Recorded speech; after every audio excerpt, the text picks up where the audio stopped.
Hello ಗೆಳೆಯರೆ, welcome to S P Kannada channel. ಈ ಒಂದು ವಿಡಿಯೋದಲ್ಲಿ ಅಂಬಿಗರ ಚೌಡಯ್ಯ ಜಯಂತಿಯ ಭಾಷಣ ನೋಡ್ತಾ ಇದೀವಿ. ಈ ಒಂದು 10 ಸಾಲುಗಳ ಭಾಷಣ ಅಂತಕ್ಕಂಥ ಇಷ್ಟವಾಯ್ತಾ? ಇಷ್ಟವಾದ್ರೆ ಒಂದು ಲೈಕ್, ನೀವು ಒಂದು ಲೈಕ್ ಅನೇಕ ವಿಡಿಯೋದಲ್ಲಿ ಪ್ರೋತ್ಸಾಹ ತುಂಬ ಸಿಗುತ್ತೆ. ಇನ್ನೊಬ್ರು ಶೇರ್ ಮಾಡಿ, ಇನ್ನೊಬ್ರು ಚಾನಲ್ ಸಾಧ್ಯ ಇಂಥ ಅನೇಕ ವಿಡಿಯೋಗಳ ಚಾನಲ್ ಸಬ್ಸ್ಕ್ರೈಬ್ ಆಗಿ. ಹಾಗೇನೆ ಎಂತಹ ಒಂದು ಪ್ರಬಂಧ, ಎಂತಹ ಒಂದು ಭಾಷಣ ಬೇಕಂತೇಳಿ ಕೌನ್ಸಿಲಿಂಗ್ ಮಾಡಿ ಆ ರೀತಿಯ ಪ್ರಬಂಧ ಮತ್ತು ಭಾಷಣ ತೆಗೆಲ್ಲ ಪ್ರಯತ್ನ ಬರ್ತೇನೆ. ಓಕೆನಾ? ಹಾಗೆ ಒಂದು ಭಾಷಣವನ್ನು ನೋಡ್ತಾ ಕೇಳ್ತಾ ಹೋಗೋಣ, ಯಾವ ರೀತಿ ಮಾಡೋಕೆ ತಿಳಿಸ್ತಾ ಹೋಗ್ತಾನೆ ಬನ್ನಿ. ಈ ಒಂದು ಭಾಷಣ ಮಾಡೋ ಒಂದು ಸೂಚನೆ ಏನಂತೀರಾ, ಇಲ್ಲಿ 1 ರಿಂದ 10 ಪಾಯಿಂಟ್ ಕಂಡು ಬರ್ತವೆ. ನಿಮ್ಮ ಭಾಷಣದಲ್ಲಿ 1ನೇ ಪಾಯಿಂಟ್, 2ನೇ ಪಾಯಿಂಟ್, 3ನೇ ಪಾಯಿಂಟ್ ಅಂತ ಹೇಳ್ತೋಬೇಡಿ. 1 ರಿಂದ 10 ಪಾಯಿಂಟ್ ಚೆನ್ನಾಗಿ ಕಲ್ತ್ಕೊರಿ, ಪರ್ಫೆಕ್ಟ್ ಆಗ್ರಿ. ಅದಾದ ನಂತರ ಏನ್ ಮಾಡ್ತೀರಾ, ಪಾಯಿಂಟ್ ಬಿಟ್ಟು ಬಿಡಿ. ವಿಷಯವನ್ನ ಸ್ಟೆಪ್ ವೈಸ್ ಹೇಳುವಾಗ ಹಾವಭಾವದ ಮೂಲಕ ಎಕ್ಸ್ಪ್ರೆಷನ್ ಕೊಡ್ತಾ ಹೇಳ್ತಾ ಹೋಗಿ. ಆಗ ನಿಮ್ಮ ಭಾಷಣ ಅಂತಕ್ಕಂಥದ್ದು ಕೇಳೋರಿಗೆ ಅದ್ಭುತವಾಗಿರುತ್ತೆ. ರೈಟ್? ಹಾಗಾದ್ರೆ ನಾನು ನಿಮ್ಗೆ ಇಲ್ಲಿ ಪಾಯಿಂಟ್ ವೈಸ್ ತಿಳಿಸ್ತಾ ಹೋಗ್ತೇನೆ. ಓಕೆನಾ? ರೈಟ್. ಮೊದಲನೇ ಪಾಯಿಂಟ್ ನೋಡಿ, ಎಲ್ಲರಿಗೂ ಶುಭೋದಯ. ಎಲ್ಲರಿಗೂ ಶುಭೋದಯ. 2ನೇ ಪಾಯಿಂಟ್, ಪ್ರಥಮವಾಗಿ ಎಲ್ಲರಿಗೂ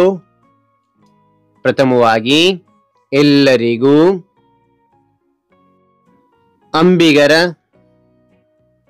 ಚೌಡಯ್ಯ ಜಯಂತಿಯ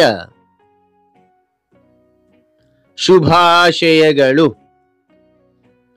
ಮತ್ತು ನೋಡಿ, ಪ್ರಥಮವಾಗಿ ಎಲ್ಲರಿಗೂ ಅಂಬಿಗರ ಚೌಡಯ್ಯ ಜಯಂತಿಯ ಶುಭಾಶಯಗಳು. ಓಕೆ. ನಂತರ 3ನೇ ಪಾಯಿಂಟ್, ಅಂಬಿಗರ ಚೌಡಯ್ಯರವರು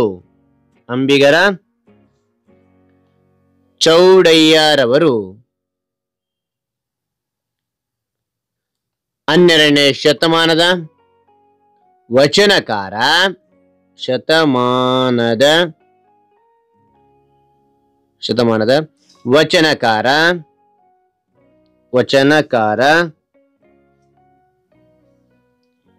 ಹಾಗೂ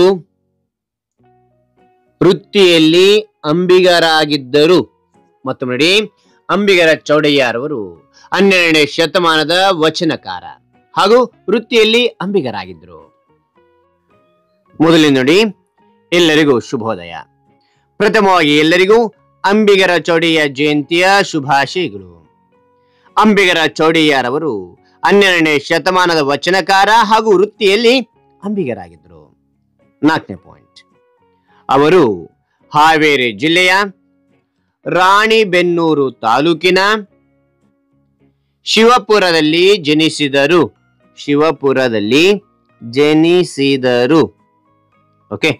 ನಂತರ 5ನೇ ಪಾಯಿಂಟ್ ನೋಡಿ, ಅವರ ತಂದೆ ವಿರೂಪಾಕ್ಷ,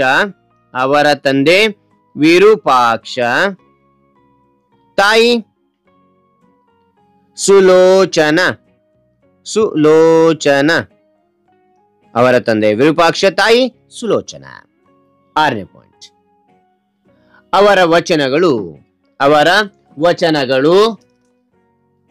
ವಚನಗಳು ನೇರ ನಿರ್ಭೀತ ನುಡಿಗಳಿಂದ ಕೂಡಿದವು. ಮತ್ತೊಮ್ಮೆ ನೋಡಿ, ಅವರ ವಚನಗಳು ನೇರ ನಿರ್ಭೀತ ನುಡಿಗಳಿಂದ ಕೂಡಿದವು. 7ನೇ ಪಾಯಿಂಟ್, ಅವರ ವಚನಗಳ ಅಂಕಿತ ಅಂಬಿಗರ ಚೌಡಯ್ಯ ಎಂಬುದು.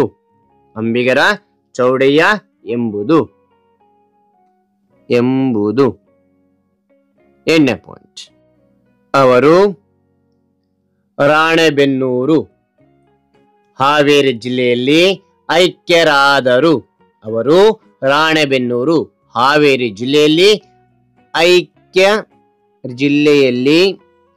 ಐಕ್ಯರಾದರು. ಐಕ್ಯರಾದರು. 9ನೇ ಪಾಯಿಂಟ್ ನೋಡಿ, ಅವರ ಜಯಂತಿಯನ್ನು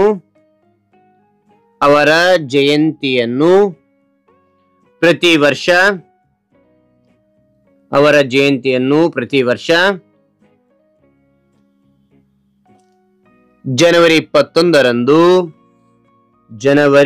21ರಂದು ಆಚರಿಸಿಕೊಂಡು ಬರುತ್ತಿದ್ದೇವೆ.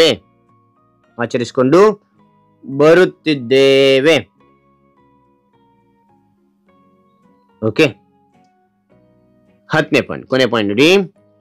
ಅವರ ನೇರ ಮತ್ತು ದಿಟ್ಟ ನುಡಿಗಳು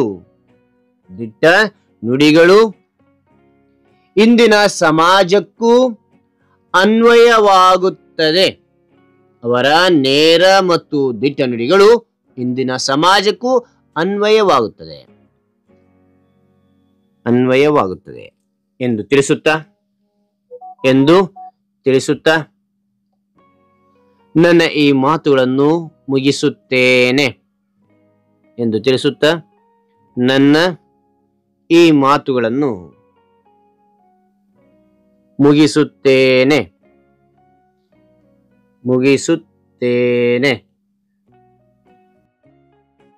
ಹಾಗಾದ್ರೆ ಈ ಒಂದು ಮಾಹಿತಿ ಅಂತಕ್ಕಂಥ ಇಷ್ಟ ಆಯ್ತಾ? ಇಷ್ಟವಾದ್ರೆ ಒಂದು ಲೈಕ್, ಅನೇಕ ವಿಡಿಯೋ ಪ್ರೋತ್ಸಾಹ ತುಂಬಾ ಸಿಗುತ್ತೆ. ಇನ್ನೊಬ್ರು ಶೇರ್ ಮಾಡಿ ಸಾಧ್ಯ. ಇಂಥ ಅನೇಕ ವಿಡಿಯೋ ಚಾನಲ್ ಸಬ್ಸ್ಕ್ರೈಬ್ ಆಗಿ ಮತ್ತೊಂದು ಹೊಸ ವಿಷಯದೊಂದಿಗೆ ಮತ್ತೊಂದು ಹೊಸ ವಿಡಿಯೋ ಭೇಟಿ ಆಗ್ತೇನೆ. Thank you for watching.